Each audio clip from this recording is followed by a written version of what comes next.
wish Salem was famous for something else.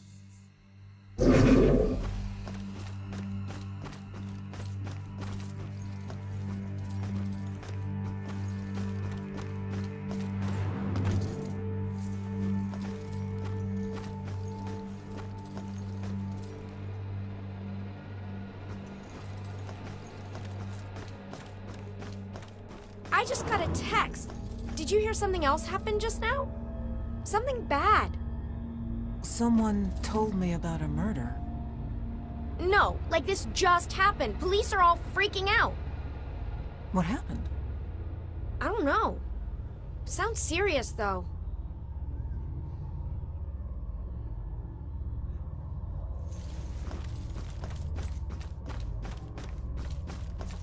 So it wasn't just witchcraft that would get you in here. It was all kinds of things. You could get dunked for gossiping? Wow. I mean, gossiping is destructive and all, but that's harsh.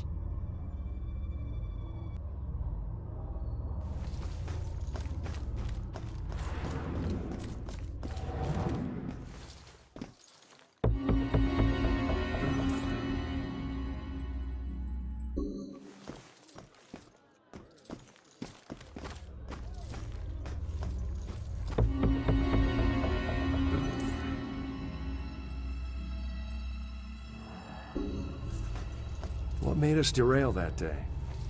I always wonder.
I wish people could read the sign. Did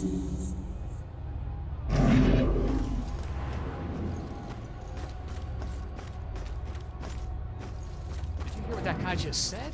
Something horrible just happened in St. Benedict's. What is going on in this town tonight? I couldn't get out. The fire was Man. merciless. It must be true. I think I hear something.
My husband and I stepped off the platform and onto the giant hissing locomotive.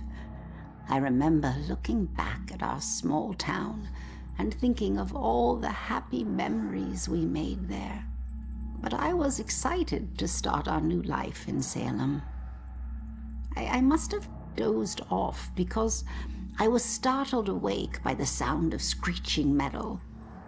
And as the train came to a halt, All I could hear was the torrential rain pelting against the roof. I looked out the window. There was only darkness.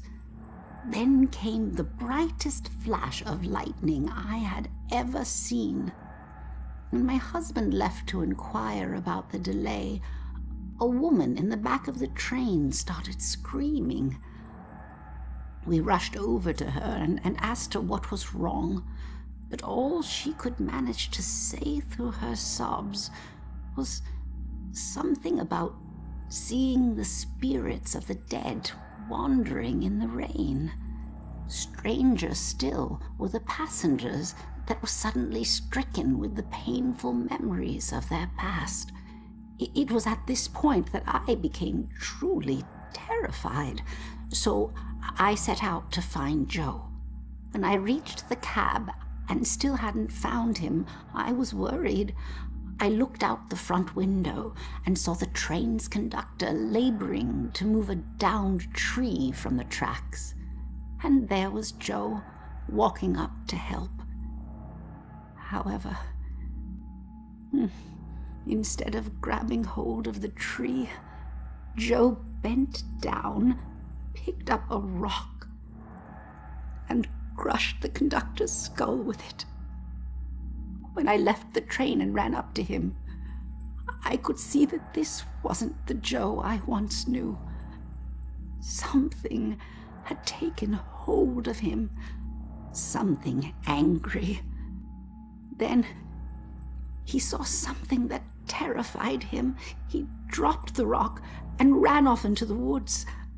However, right before he disappeared into the trees, during a bright flash of lightning, I thought I saw something chasing him, hunting him.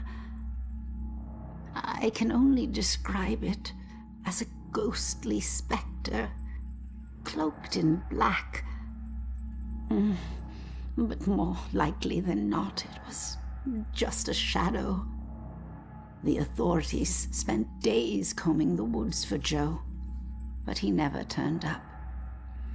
I tried to go back home, but the memories were too painful. Some nights I lie in bed, tortured by the thoughts of what our life could have been if we had never stepped onto that train.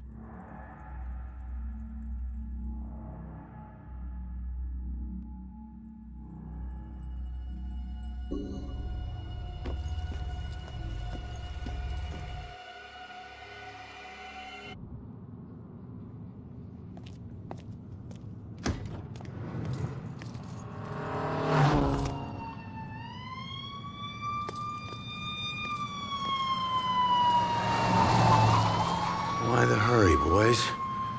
Where you headed?